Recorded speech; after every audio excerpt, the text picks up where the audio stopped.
सम्माननीय सभामुख महोदय, युवा तथा खेलकुद मन्त्रालयको आर्थिक वर्ष 77-78 को लागि विनियोजन विधेयकमा प्रस्तावित वार्षिक कार्यक्रम तथा बजेटमाथिको छलफलमा सक्रिय सहभागी भई आफ्ना जिज्ञासा राख्नुका साथै महत्त्वपूर्ण सुझावहरू प्रदान गर्नुभएकोमा म माननीय सदस्यज्यूहरूप्रति सर्वप्रथम हार्दिक धन्यवाद र आभार व्यक्त गर्न चाहन्छु। माननीय सदस्यहरूले युवाको क्षेत्रमा युवाहरूका समस्यालाई कसरी सम्बोधन गर्ने, युवाहरूलाई अवसर र रोजगारीको वातावरण निर्माण गर्ने, कोरोना संक्रमणको महामारीका कारण विदेशबाट फर्केका युवाहरूलाई रोजगारीको सृजना गर्ने भन्ने सन्दर्भमा महत्त्वपूर्ण जिज्ञासा र सरोकार राख्नुभएको छ। त्यसैगरी खेलकुदको क्षेत्रमा खेलाडीहरूको क्षमता अभिवृद्धि, तालिम प्रशिक्षण, प्रोत्साहन, खेलाडीहरूलाई सेवा सुविधा, खेलकुदको भौतिक पूर्वाधार निर्माण लगायतका विषयहरूमा माननीय सदस्यज्यूहरूले ध्यानकर्षण गराउनु भएको छ। आज हामी सुशासन, विकास र समृद्धिको राष्ट्रिय लक्ष्य लिएर अघि बढिरहेका छौँ। समृद्ध नेपाल, सुखी नेपाली हाम्रो साझा राष्ट्रिय कार्यभार हो। विकास र समृद्धिका मेरुदण्डका रूपमा रहेको युवा जनशक्तिलाई राष्ट्र निर्माणमा परिचालन नगरेसम्म उनीहरूलाई श्रम, सिप र उत्पादनसँग जोडेर दक्ष, सक्षम, उद्यमी, व्यवसायी, स्वरोजगार र आत्मनिर्भर नबनाएसम्म, यसै गरी हाम्रा युवाहरूमा देशभक्तिपूर्ण भावना जागृत नगरेसम्म हामीले विकास र समृद्धिको राष्ट्रिय लक्ष्य हासिल गर्न सक्दैनौँ। खेल क्षेत्रमा खेलकुदको विकास, विस्तार र समृद्धि हासिल नभएसम्म हामीले परिकल्पना गरेको समृद्ध नेपाल, सुखी नेपाली हुन सक्दैन। तसर्थ यो राष्ट्रिय अभिभारा पुरा गर्ने हिसाबले वर्तमान सरकार गठन भएदेखि नै युवा तथा खेलकुद मन्त्रालयले नेपाल कम्युनिस्ट पार्टी नेकपाको चुनावी घोषणापत्र, नेपालको संविधान, कानुन, हाम्रा आवधिक योजना, सरकारको नीति कार्यक्रमलाई आधार मानेर युवा र खेल क्षेत्रमा भएका विद्यमान समस्या, चुनौती र हाम्रा राष्ट्रिय अभिभाराहरूलाई हेरेर नै बजेट कार्यक्रम प्रस्तुत गर्दै आएको छ। स्रोत साधन बजेट विनियोजनका हिसाबले हेर्दा विगतदेखि नै युवा तथा खेलकुद क्षेत्रले अपेक्षाकृत प्राथमिकता र महत्त्व पाउन सकेको छैन। यो वर्ष पनि कुल बजेटको 0.16% मात्र बजेट विनियोजन भएको स्थिति छ। 13औं सागको सफल र भव्य आयोजना, नेपाली खेलकुदले कायम गरेको कीर्तिमानी इतिहास, प्राप्त उपलब्धि र बनेको खेलकुदको राष्ट्रिय माहौलले यो वर्ष बजेट विनियोजनका हिसाबले पनि खेलकुदले प्राथमिकता पाउने आशा अपेक्षा नेपाली खेल क्षेत्रले गरेको थियो। दुर्भाग्य, कोरोना संक्रमणको महामारीले हाम्रो राष्ट्रिय अर्थतन्त्रलाई समेत प्रत्यक्ष प्रभावित गर्यो। दोष कोरोनालाई गएको छ। भोलिका दिनमा हामी सबैको ध्यान यसतर्फ जान जरुरी छ।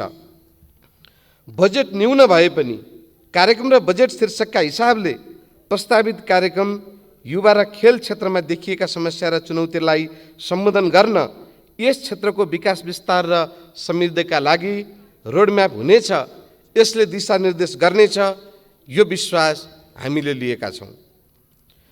युवा क्षेत्रमा देखिएका युवाहरूका समस्या र सरोकारहरूलाई मन्त्रालय, राष्ट्रिय युवा परिषद, युवा तथा साना व्यवसायी स्वरोजगार कोष र नेपाल स्काउट मार्फत सञ्चालन हुने कार्यक्रमहरूले केही न केही सम्बोधन हुने आशा लिएको छ। युवाहरूका समस्याहरू पनि बहुआयामिक भएको र youth issue, cross cutting issue भएकोले विभिन्न मन्त्रालयका युवा लक्षित कार्यक्रमले समेत युवाहरूको नेतृत्व विकास, अवसर र रोजगारीको सिर्जनामा सहयोग पुग्ने विश्वास लिएका छौँ। राष्ट्रिय युवा परिषदको विकास कार्यक्रमतर्फ 5,21,00,000 रकम विनियोजन भएको छ। बजेट न्यून भए पनि कार्यक्रमका हिसाबले मान्यज्यूहरूले चिन्ता गरे जस्तै, सरकार राखे जस्तै अपाङ्गता भएका फरक क्षमताका युवाहरूलाई सहयोग गर्ने, युवा इन्क्युबेसन इनोभेसन सेन्टर स्थापना र सञ्चालन गर्ने, युवा प्रतिभाहरूको खोजी र प्रोत्साहन, सहुलियतपूर्ण कर्जाको सहजीकरणका लागि उद्यमशीलता तथा वित्तीय साक्षरता तालिम, युवा परामर्श तथा मार्गदर्शन, युवा सूचना केन्द्र सञ्चालन र व्यवस्थापन, युवाको नेतृत्व विकासका लागि नमुना युवा संसद अभ्यास, युवा मैत्री स्थानीय तह विकासका लागि अभिमुखीकरण तथा प्रोत्साहन कार्यक्रम बजेटमा व्यवस्था गरिएको छ। सङ्घीय लोकतान्त्रिक गणतन्त्रको संस्थागत विकास, राजनीतिक स्थिरता, जनतालाई राजनीतिक परिवर्तनको प्रत्यक्ष अनुभूति दिलाउन समेत सामाजिक, सांस्कृतिक र आर्थिक रूपान्तरणको अभियानलाई तीव्र पार्नुपर्नेछ। हालै पश्चिम रुकुममा 6 जना होनहार युवाको ज्यान जाने गरी घटेको अमानवीय त्रासदीपूर्ण जघन्य हत्याको घटनाले हामी सबैलाई गम्भीर र दुखित बनाएको छ। आजका दिनमा पनि समाजमा यस्ता घटना घट्नु लज्जाको विषय हो। सामाजिक, सांस्कृतिक, आर्थिक रूपान्तरणको अभियानमा परिवर्तनका सम्माक शक्ति, अग्रगामी सचेत युवा पङ्क्तिलाई परिचालन गर्नमा यो घटनाले दबाब सिर्जना गरेको छ। पाठ सिकाएको छ। तसर्थ पनि युवा परिचालनका लागि, सामाजिक जागरण, रूपान्तरण र समृद्धिका लागि युवा अभियान कार्यक्रम अन्तर्गत उद्यमशीलतामा युवा, विज्ञान प्रविधि खोज अनुसन्धानमा युवा, कृषि उत्पादनमा युवा, पर्यटन प्रवर्धनमा युवा, सुशासन प्रवर्धनमा युवा, वातावरण संरक्षणमा युवा, अन्धविश्वास, लैङ्गिक हिंसा, जातीय विभेद तथा छुवाछुत विरुद्धमा युवा, सार्वजनिक शिक्षा सबलीकरणमा युवा, विपद व्यवस्थापन तथा स्वयंसेवकीय कार्यमा युवा, परम्परागत सिपको विकास तथा संरक्षणमा युवा, स्वास्थ्य तथा खेल सचेतनामा युवा जस्ता कार्यक्रम अघि सारिएको छ। यसरी नै बेरोजगार युवा र विदेशबाट फर्केका युवाहरूलाई लक्षित गरी युवा स्वरोजगार कोष मार्फत बिना धितो सहुलियत ब्याज दरमा युवाहरूलाई ऋण प्रदान गर्ने कार्यक्रम रहेको समेत म जानकारी गराउन चाहन्छु। युवा तथा खेलकुद मन्त्रालयलाई प्राप्त भएको बजेट सिलिङमा बजेट न्यून भएका कारण खेल क्षेत्रका समस्या, चुनौती र हाम्रा राष्ट्रिय अभिभावकहरूलाई विनियोजन भएको रकमले पर्याप्त सम्बोधन हुन नसके पनि कार्यक्रम र बजेट शीर्षकले खेलकुदको विकास र विस्तारका लागि स्पष्ट दिशानिर्देश गरेको छ।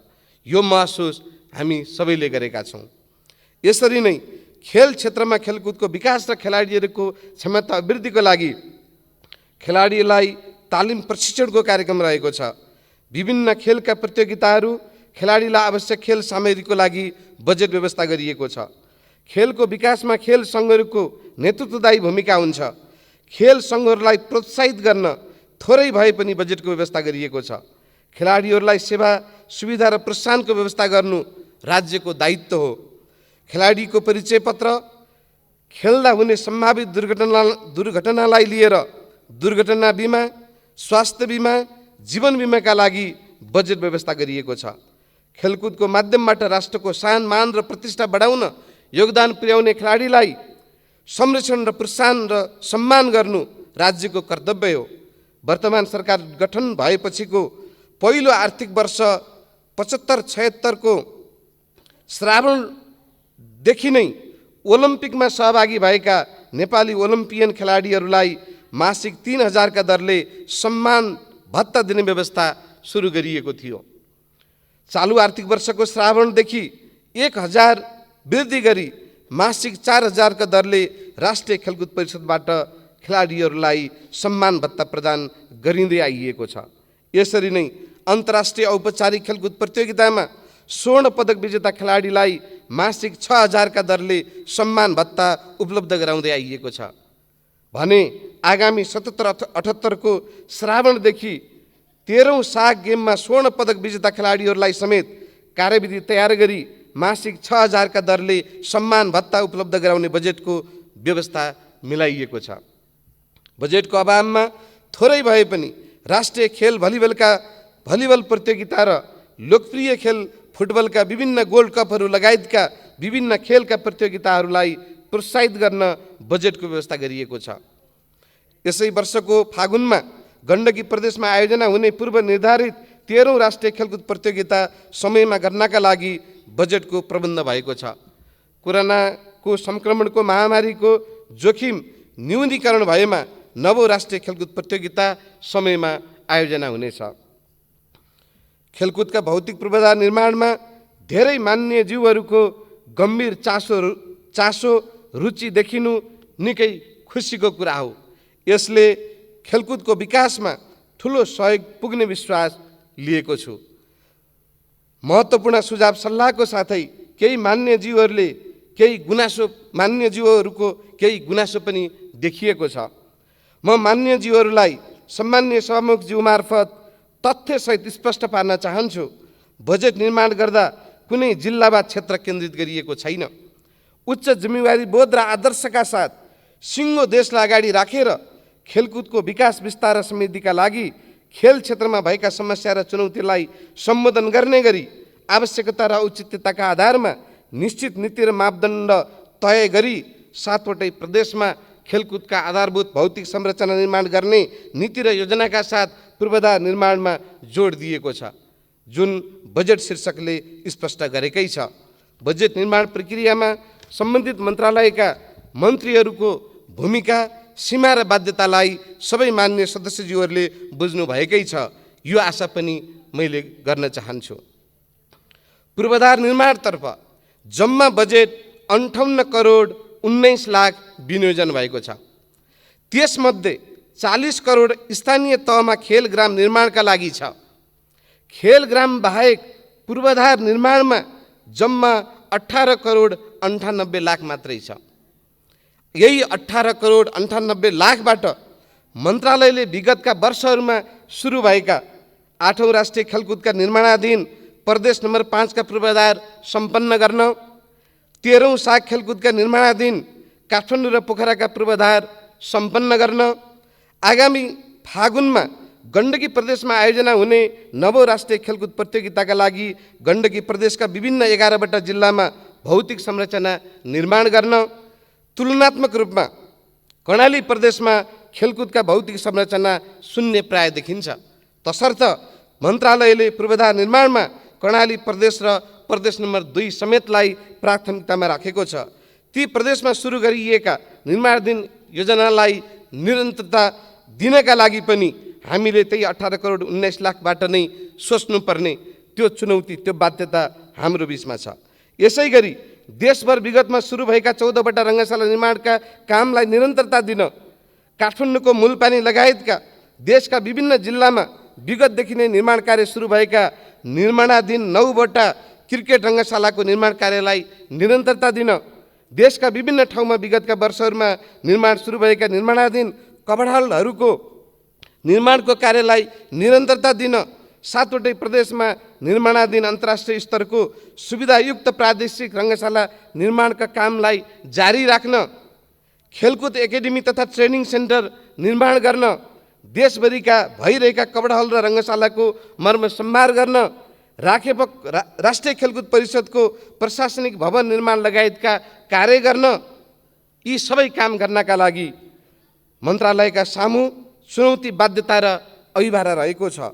यसको साथै मान्य जीवहरूबाट सिफारिस भएका योजना पनि बजेट विनियोजन गर्नुपर्ने योजनाहरूमा पनि बजेट विनियोजन गर्नुपर्ने हाम्रो दायित्व थियो। अब हामीले सोचौँ करिब 19 करोड बजेटले कहाँ के गर्ने।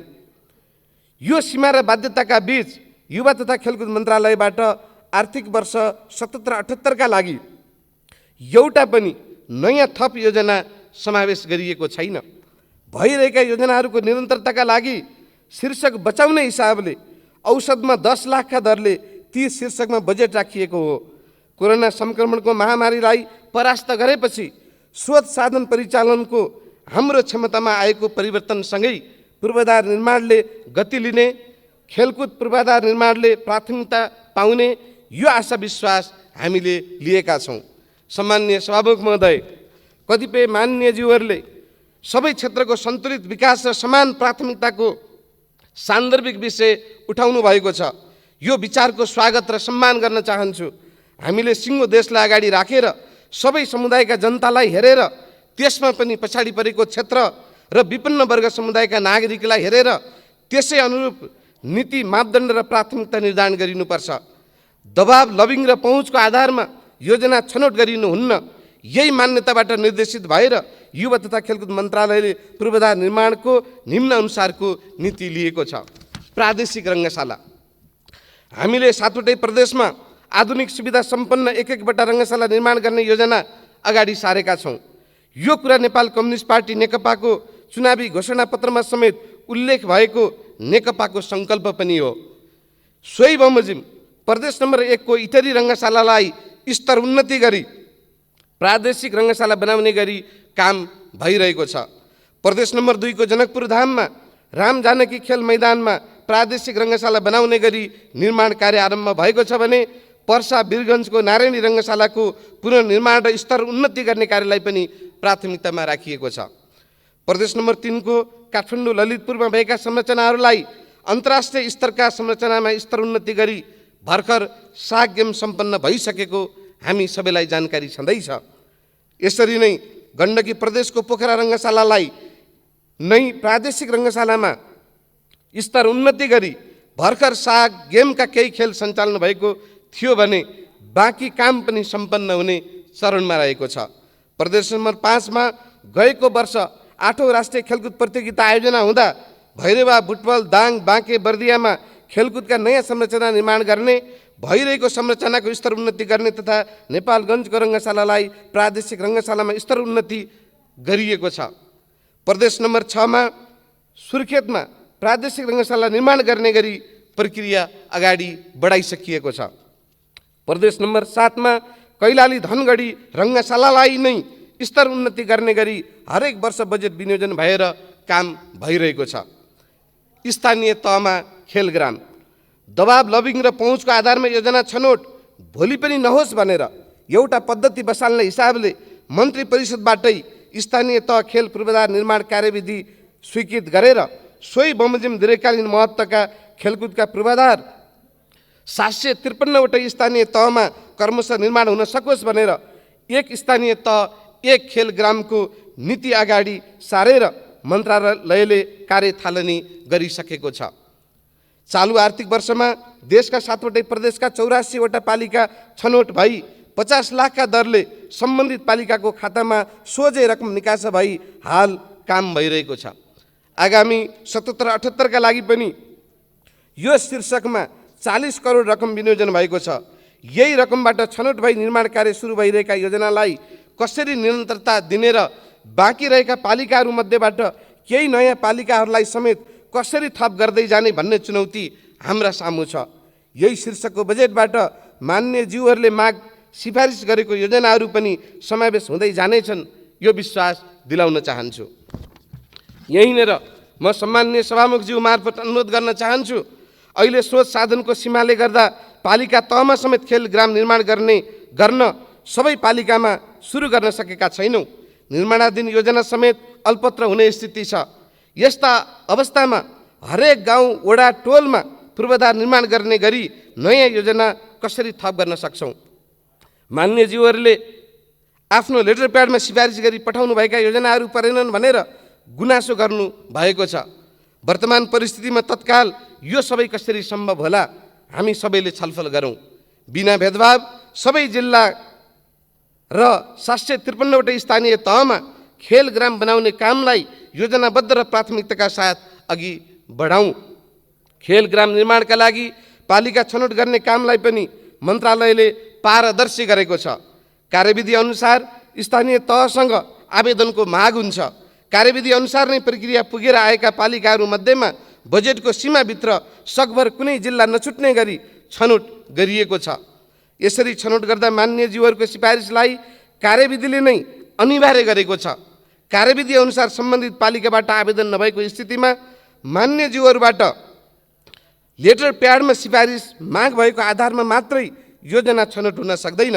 कार्यविधि मन्त्रालयको वेबसाइटमा भएको ब्यौरा पनि म अनुरोध गर्न चाहन्छु।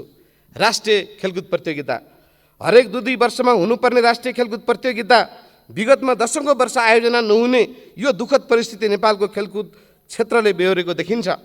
वर्तमान सरकार गठन भएसँगै हामीले सङ्कल्प गऱ्यौँ निर्धारित समयमा राष्ट्रिय खेलकुद प्रतियोगिता आयोजना गर्ने।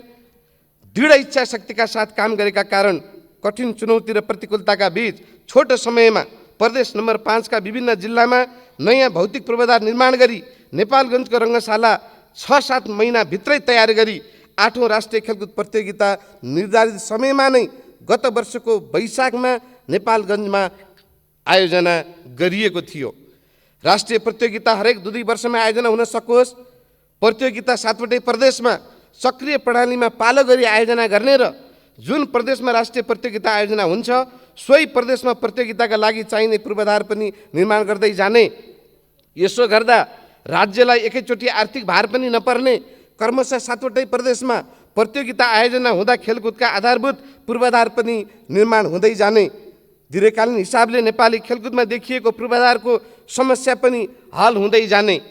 यही मान्यता र नीतिमा राष्ट्रिय खेलकुद प्रतियोगिता आयोजना र सञ्चालनका लागि एउटा छुट्टै निर्देशिका जारी गरी त्यसै अनुरूप अहिले काम भइरहेको छ। उल्लेखित तथ्यहरूबाट स्पष्ट हुन्छ युवा तथा खेलकुद मन्त्रालयले सन्तुलित विकासको अवधारणा र नीति लिएर काम गरिरहेको छ। 8औं राष्ट्रिय खेलकुद प्रतियोगिता प्रदेश नम्बर 5 मा गत वर्ष आयोजना हुँदा खेलकुदका पूर्वाधार निर्माणका धेरै योजनाहरू प्रदेश नम्बर 5 मा थिए। अहिले प्रदेश नम्बर 5 मा कम छन्। 9औं राष्ट्रिय खेलकुद प्रतियोगिता गण्डकी प्रदेशमा आयोजना आगामी फागुन महिनामा हुने हुँदा बजेट शीर्षकमा रकम थोरै भए पनि गण्डकी प्रदेशका 11 जिल्ला र पोखरा रङ्गशालाभित्र पूर्वाधार निर्माणका योजनाहरू प्रस्तावित कार्यक्रममा देखिएका छन्। यो कुरा जानकारी नपाउँदा वा बुझाउन नसक्दा कतिपय माननीयहरूले आफ्नो जिल्ला र क्षेत्रमा बजेट केन्द्रित गरियो, मन्त्रीको निर्वाचन क्षेत्रमा बजेट केन्द्रित गरियो भन्ने गुनासो गरेको देखियो। 7औं राष्ट्रिय खेलकुद प्रतियोगिता पूर्वाञ्चलमा हुँदा इटरी रङ्गशालामा धेरै संरचना निर्माण भएका थिए। अहिले तिनै संरचनाहरूको स्तर उन्नति गरी प्रदेश नम्बर 1 को प्रादेशिक रङ्गशालाको रूप दिँदैछ। 10औं राष्ट्रिय खेलकुद प्रतियोगिता कर्णाली प्रदेश वा प्रदेश नम्बर 2 मा आयोजना गर्न सकियोस् भनेर अहिलेदेखि नै कर्णाली प्रदेश र प्रदेश नम्बर 2 लाई प्राथमिकतामा राखिएको छ। बजेटको अभावमा रकम न्यून छ। सम्माननीय सभामुखज्यू, यही सन्दर्भमा आज भन्न चाहन्छु, पहिलो वर्ष आर्थिक वर्ष 75-76 मा पनि मन्त्रीको क्षेत्रमा बजेट केन्द्रित गरियो भनेर केही मान्यज्यूहरूबाट आलोचना भएको थियो। 13औं दक्षिण एसियाली खेलकुद काठमाडौँ, पोखरा र जनकपुरमा आयोजना हुने भएकोले पोखरा रङ्गशाला र वरपर खेलकुदको पूर्वाधार निर्माणाधीन अवस्थामा थिए। कति नयाँ थप्नुपर्ने थियो। सागको तयारीका लागि पोखरामा पूर्वाधार निर्माण हुँदा मन्त्रीको क्षेत्रमा बजेट केन्द्रित गरियो भनेर त्यति बेला आलोचना भइरहँदा म निर्वाचित भएको क्षेत्र कास्की क्षेत्र नम्बर 3 मा एउटा मात्रै नयाँ योजना जम्मा 10 लाखको थियो। यसपालि पनि प्रस्तावित कार्यक्रममा म निर्वाचित भएको क्षेत्रमा युवा तथा खेलकुद मन्त्रालय र खेलकुद परिषदबाट सञ्चालन हुने गरी एउटा पनि नयाँ योजना थप भएको छैन। सागको बेला तयार भएको पोखरा रङ्गशाला हाल गण्डकी प्रदेशको प्रादेशिक रङ्गशालाको रूपमा देखिएको छ। सन्तुलित विकासको कुरा गर्दा अहिले प्रस्तावित कार्यक्रम बजेटमा समावेश भएका निर्माणाधीन रङ्गशाला, कबड्डी हल, क्रिकेट रङ्गशाला पनि कुनै प्रदेश, जिल्ला, क्षेत्र केन्द्रित नभई समग्रतामा सन्तुलित नै देखिन्छ, जुन अहिले सुरु भएका नभई विगत वर्षदेखि नै सुरु हुँदै आएका योजनाहरू हुन्। सम्माननीय सभामुख महोदय, नेपाली जनताको सार्वभौम अधिकार सम्पन्न संसदको यो रस्टममा उभिरहँदा आज म अत्यन्तै गम्भीर र दुखी छु। एकजना मान्य सदस्यले पर्सा वीरगञ्जको नारायणी रङ्गशालाका बारेमा बोल्दै गर्दा मान्य मन्त्रीज्यूलाई एन्फाले पनि बडा माया गरेको छ, एन्फाले पनि सुन्नमा आएको छ कि 17 करोड रुपैयाँ एन्फाले पनि उहाँलाई दिएको छ भनेर भन्नुभयो। यी शब्द मेरा होइनन् सभामुख महोदय, सम्बन्धित मान्यज्यूकै शब्द हुन्। यसो भनेर मान्यज्यूले के भन्न खोज्नु भएको? मान्यज्यूले भन्न खोजेको आशय के थियो? सम्बन्धित मान्यज्यूले नै स्पष्ट गर्नु पर्यो। म सम्माननीय सभामुख महोदय मार्फत अनुरोध गर्न चाहन्छु।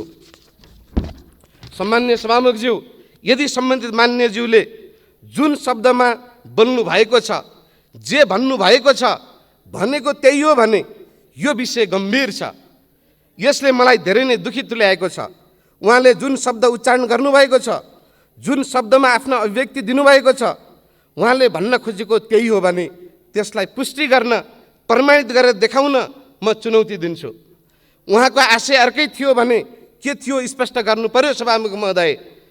एन्फाबाट र कोही कसैबाट मैले 1 रुपियाँ लिएको छैन। बरु यही प्रसङ्गमा काशी जिल्लाको माछापुछ्रे गाउँपालिकाको भेडाबारी भन्ने स्थानमा एन्फाले एकाडेमी स्थापना गर्न खोज्दैछ। फिफाका प्रतिनिधिहरू आएर धेरै ठाउँहरूमध्ये त्यो ठाउँलाई छनौट गरेको हुँदा 17 करोड बराबरको लागतको योजना एन्फाको बैठकले स्वीकृति गरिसकेको छ भन्ने सुनेको छु। यसको पनि कुनै आधिकारिक जानकारी मन्त्रालयमा प्राप्त भएको छैन। यो प्रसङ्ग हो भने मेरो कुनै गल्ती र कमजोरी त भएन नि।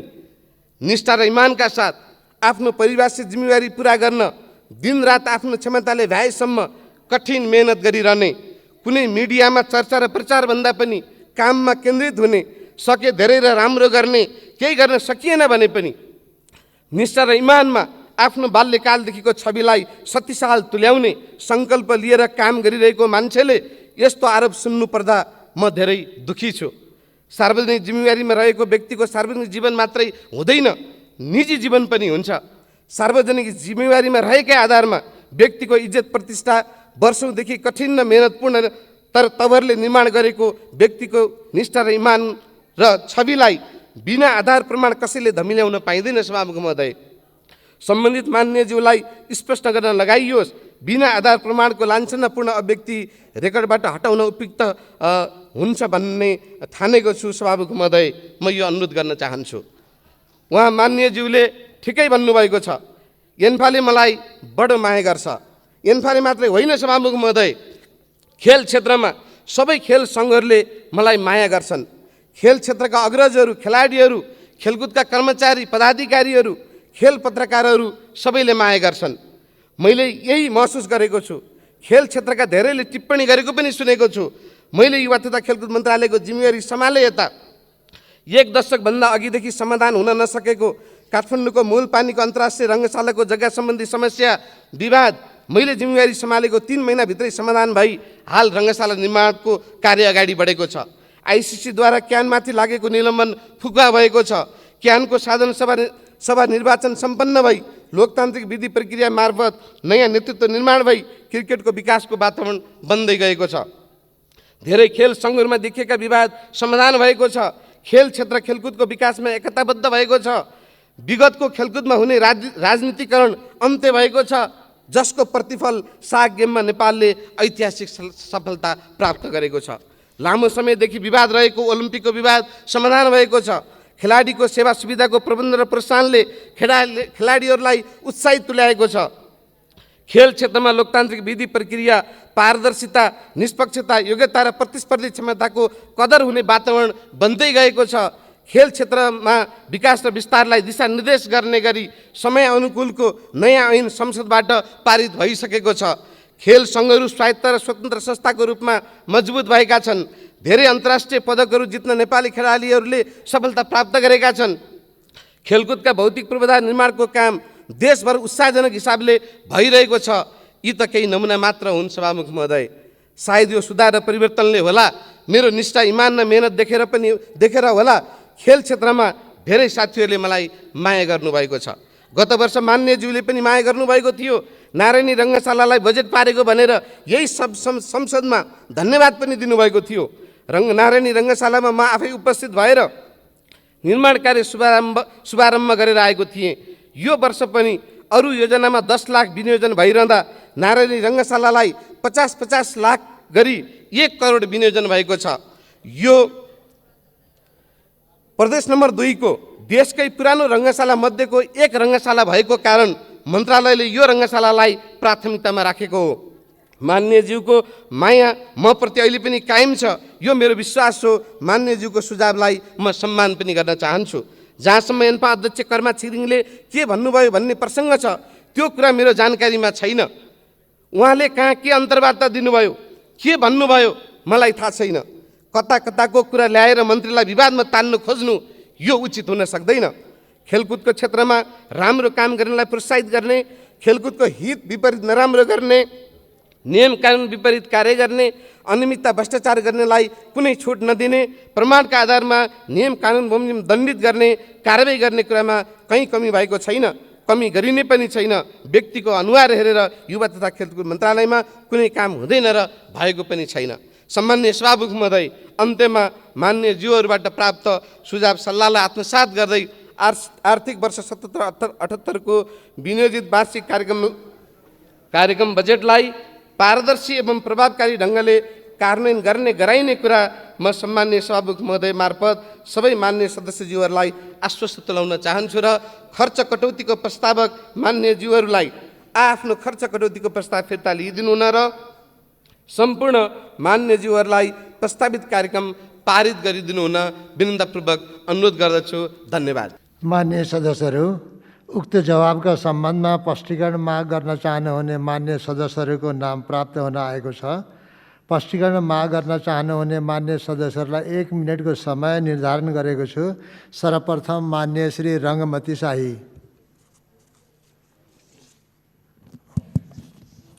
सम्मान्य सभामुख महोदय, मन्त्रीज्यूको प्रेजेन्टेसन हेर्दा तेल थोका चिचिडी भौथ्यो भन्ने हाम्रो उखान छ।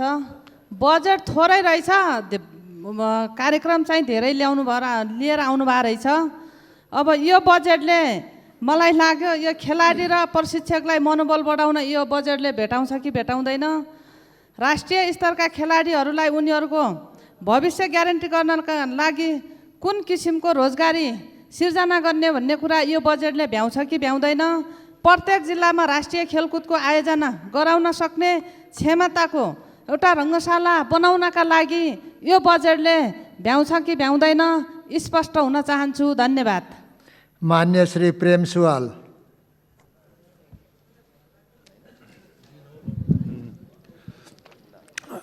सम्मान्य सभामुखज्यू मार्फत युवा तथा खेलकुद मन्त्रीज्यूसँग जिज्ञासा राख्न चाहन्छु। खेलकुद विपक्षलाई हराउने कौशल हो, यो लडाइँसँग पनि सम्बन्धित छ। स्वास्थ्यको लागि 18 वर्ष नआएका युवालाई अनिवार्य सैन्य तालिम दिनु आवश्यक छ। सैन्य तालिम दिन तत्काल सम्भव नभए राष्ट्रिय स्वयंसेवा दल तालिम अनिवार्य गर्नु जरुरी छ। तालिम प्राप्त युवा देशको आध भरोसा हुनेछ। विपदको बेला स्वयंसेवा अगुवाई गर्ने युवा नै हो। विभिन्न देशको खेलकुद प्रतियोगितामा भाग लिन जाने खेलाडीहरू सद्भावना राजदूत जस्तै हुन्। यसकारण सबै युवा र खेलकुदको बानी बेहोरा र सांस्कृतिक स्तर उठाउने योजना आवश्यक छ। युवाको सांस्कृतिक स्तर बिना, युवालाई अनिवार्य सैन्य तालिम वा राष्ट्रिय सेवा दलमा को तालिम बिना खेलाडी विदेशमा खेल्न गए उतै लुक्ने विकृत भावना आउन सक्छ। त्यसकारण पूर्वाधार निर्माण भन्दा पनि सांस्कृतिक स्तरलाई पनि त्यत्तिकै ध्यान दिनु जरुरी छ। धन्यवाद। मान्य श्री इकबाल मिया। सम्मान्य सभामुख महोदयज्यू मार्फत मान्य मन्त्रीज्यूसँग मेरो जिज्ञासा। वीरगञ्ज रङशाला राष्ट्रको दोस्रो रङशाला हो, अवस्था जीर्ण छ। वीरगञ्ज रङशालालाई व्यवस्थित र व्यवस्थापन गर्न र कुन स्तरमा राख्ने हो, केन्द्रीय स्तर कि प्रदेश स्तरमा स्पष्ट हुन चाहन्छु। र तराई मधेसमा परम्परागतदेखि चल्दै आएको कुस्ती र कबड्डी खेललाई यस आबमा सञ्चालन गर्ने के कति योजनाहरू समावेश गर्नुभएको छ? यी खेललाई प्राथमिकतामा राखिएन भने लोप हुने अवस्था छ। धन्यवाद। मान्य सदस्यहरू, अब मान्य युवा तथा खेलकुद मन्त्री श्री जगत बहादुर सुनार विश्वकर्मालाई उक्त स्पष्टीकरणको सम्बन्धमा प्रश्न पार्न म अनुमति दिन्छु। सम्मान्य सभामुख महोदय, मान्यज्यूहरूका पूरक प्रश्नहरूको लागि म मान्यज्यूहरूलाई धेरै धेरै धन्यवाद व्यक्त गर्न चाहन्छु। जहाँसम्म मान्यज्यूहरूले विषयहरू उठाउनु भएको छ, छलफलमा पनि धेरै मान्यज्यूहरूले विषय उठाउनु भएको थियो। खेलकुद मन्त्रालयको बजेट धेरै नै न्यून भयो भन्ने कुरामा मान्यज्यूहरूले चिन्ता राख्नुभएको छ। स्वाभाविक भोलिका दिनहरूमा यी चिन्ता सरकारहरू सम्बोधन हुँदै जाने त्यो आशा विश्वास हामीले लिएका छौँ। जहाँसम्म बजेट थोरै कार्यक्रम धेरै भन्ने जुन सन्दर्भ छ, यो अहिले मैले अघि पनि भनिसकेँ, कुनै नयाँ कार्यक्रम र नयाँ योजना यो आगामी आर्थिक वर्षको लागि समावेश भएका छैनन्। भइरहेका कार्यक्रम जुन नगरी नहुने कार्यक्रमलाई निरन्तरता दिने हिसाबले नै अहिलेको प्रस्तावित कार्यक्रम र बजेट आएको कुरा म फेरि पनि मान्यज्यूहरूलाई विनम्रतापूर्वक अनुरोध गराउन चाहन्छु। अहिले कोरोना सङ्क्रमणको महामारीको जुन परिस्थितिले हाम्रो देशको राष्ट्रिय अर्थतन्त्रलाई जसरी प्रत्यक्ष प्रभावित गरिरहेको छ, यो परिस्थितिलाई हामी सबैले मनन गरिरहेका छौँ भन्ने त्यो आशा विश्वास मैले लिएको छु। फेरि पनि जो खेलाडीहरूलाई एउटा मनोबल उठाउने कुरा, प्रशिक्षकको मनोबल उठाउने कुरा, खेलाडीहरूलाई धेरै सेवा सुविधा र सहुलियतको व्यवस्था गर्ने भन्ने कुरा जुन मान्यज्यूहरूको सरकार राख्नुभएको छ मान्यज्यूले, अब यसका निम्ति पनि अहिलेको जो प्रस्तावित कार्यक्रममा पनि बजेटको सीमाभित्र रहेर यो विषयलाई प्रस्तावित कार्यक्रममा पनि सम्बोधन भएको कुरा म मान्यज्यूलाई अनुरोध गर्न चाहन्छु। जहाँसम्म सबै जिल्लामा राष्ट्रिय स्तरका प्रतियोगिताहरू आयोजना गर्ने गरी त्यो क्षमताका रङ्गशाला अहिले तत्काल बनाउन सक्ने परिस्थिति अहिले हाम्रो देशको आर्थिक एउटा स्रोत साधनको सीमाका कारण स्वाभाविक ती चुनौती हाम्रा सामु छन् नै। तथापि त्यो परिस्थितिलाई हेरेर नै कम्तीमा जिल्लामा एउटा जिल्ला स्तरका प्रतियोगिताहरू हरेक स्थानीय तहमा आयोजना हुन सकोस् भन्ने त्यो उद्देश्य राखेर, त्यो लक्ष्य लिएर नै दीर्घकालीन महत्त्वका खेलग्राम हरेक स्थानीय तहमा बनाउने हिसाबले स्थानीय तह खेलग्रामको नीति मन्त्रालयले अगाडि सारेको कुरा पनि म मान्यज्यूलाई राख्न चाहन्छु। जहाँसम्म अब सैन्य तालिमको सन्दर्भ स्वाभाविक अहिले त्यसतर्फ सोच्ने गरी अहिले प्रस्तावित कार्यक्रममा त्यसरी सोचिएको अवस्था छैन। राष्ट्रिय स्वयंसेवा दल गठन भएर नै विगतदेखि नै यो क्षेत्रमा काम भइरहेको कुरा मान्यज्यूलाई म फेरि पनि अनुरोध गर्न चाहन्छु। यो युवा तथा खेलकुद मन्त्रालय भन्दा पनि मलाई लाग्छ यो रक्षा मन्त्रालय मार्फत भइरहेको छ कि भन्ने मैले बुझिरहेको छु। अब जहाँसम्म यो विषयलाई हेरेर हाम्रा युवाहरूलाई एउटा अनुशासित बनाउने, एउटा उन्नत एउटा संस्कृतिले हाम्रा खेलाडीहरूलाई लैस गर्नका निम्ति सँगसँगै हाम्रा युवाहरूलाई समाजप्रति, देशप्रति र यो विकास र समृद्धिको राष्ट्रिय लक्ष्य हासिल गर्ने दिशातर्फ पनि युवाहरूलाई परिचालन गर्ने हिसाबले नै एउटा युवा परिचालनको कार्यक्रम अन्तर्गत सामाजिक रूपान्तरण, जागरण र समृद्धिको लागि युवा अभियान भन्ने कार्यक्रम अन्तर्गत युवाहरूलाई स्वयंसेवकीय भूमिकामा परिचालन गर्ने कार्यक्रम पनि प्रस्तावित कार्यक्रम बजेटले कार्यक्रमले सम्बोधन गरेको कुरा पनि म स्पष्ट गर्न चाहन्छु। जहाँसम्म मान्यज्यूले ठिकै उठाउनु भएको छ, वीरगन्जको रङ्गशाला हाम्रो देशकै पुरानो रङ्गशाला हो, अहिले यो जीर्ण अवस्थामा छ। त्यसलाई कसरी छिटोभन्दा छिटो स्तर उन्नति गर्ने भन्ने दिशातर्फ पनि मन्त्रालयको ध्यान गएको छ, मन्त्रालयले प्राथमिकतामा राखेको छ भनेर मैले अगाडि पनि चर्चा गरेँ। जहाँसम्म कुस्ती, कबड्डी लगायतका खेलहरू हाम्रो एउटा तराई मधेसकामा बढी लोकप्रिय भएका यी हाम्रा सांस्कृतिक मूल्यका हाम्रा परम्परागत खेलहरू पनि हुन्। यी खेलहरूको संरक्षण, सम्वर्धन र विकासका लागि हाम्रो ध्यान त्यत्तिकै जान जरुरी छ। यसमा पनि मन्त्रालयको ध्यान पुगेको छ। कुस्ती, कबड्डी सङ्घहरूलाई समेत जुन बजेटको सीमाभित्र रहेर पनि ती सङ्घहरूलाई पनि एउटा प्रोत्साहित गर्ने हिसाबले न्यून भए पनि बजेटको व्यवस्था गरिएको कुरा पनि म मान्यज्यूलाई स्पष्ट गर्न चाहन्छु। यिनै कुरा राखेर आफ्नो भनाइ टुङ्ग्याउन चाहन्छु। धन्यवाद। मान्य सदस्यहरू,